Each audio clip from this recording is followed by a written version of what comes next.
대법원이 상속세와 관련해 의미 있는 판단을 내렸습니다. 이번 판결은 배우자 상속공제 요건을 둘러싼 쟁점에 대해 명확한 기준을 제시했습니다. 특히 상속 절차에서 등기 절차를 소홀히 했다가 공제를 받지 못하는 사례를 방지하기 위해 법이 요구하는 실질 요건이 무엇인지 다시 한번 강조했습니다. 배우자 상속공제는 상속세 과세에서 매우 중요한 제도입니다. 부부간 재산 이전은 세대간 재산 이전과 다르기 때문에 과세를 유보하고 배우자가 사망한 시점에 한 번만 세금을 부과하는 1세대 1회 과세 원칙을 따릅니다. 이 제도의 또 다른 목적은 남은 배우자의 생활 안정과 재산 유지입니다. 즉, 세금 부담 때문에 배우자의 생활이 불안정해지는 것을 막기 위한 장치입니다. 그러나 이 공제를 받기 위해서는 법에서 정한 기한과 절차를 반드시 지켜야 하고, 특히 등기나 명의 이전 같은 형식적 절차가 아니라 실질적 분할 완료가 핵심입니다. 상속세법 제19조 제2항은 배우자 상속재산 분할 기한을 정하고 있습니다. 이는 상속세 과세표준 신고 기한 다음 날부터 6개월을 말합니다. 이 기한 내에 배우자 명의로 상속재산 분할이 완료되어야만 배우자 상속공제를 받을 수 있습니다.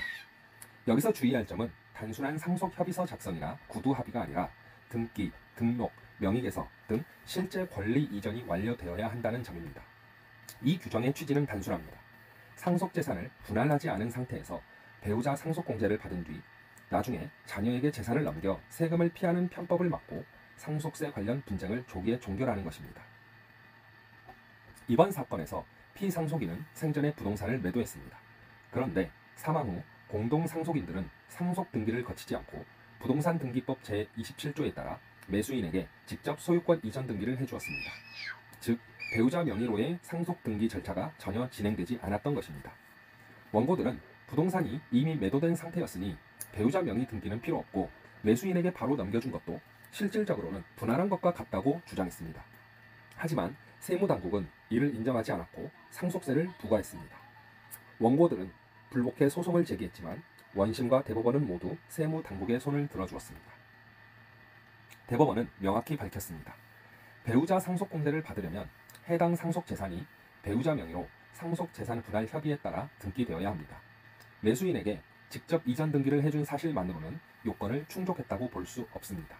또한 상속재산 분할 신고는 법률상 협력 의무일 뿐 필수 요건은 아니지만 이번 사건처럼 배우자 명의의 등기 자체가 없으면 공제 요건을 충족할 수 없습니다.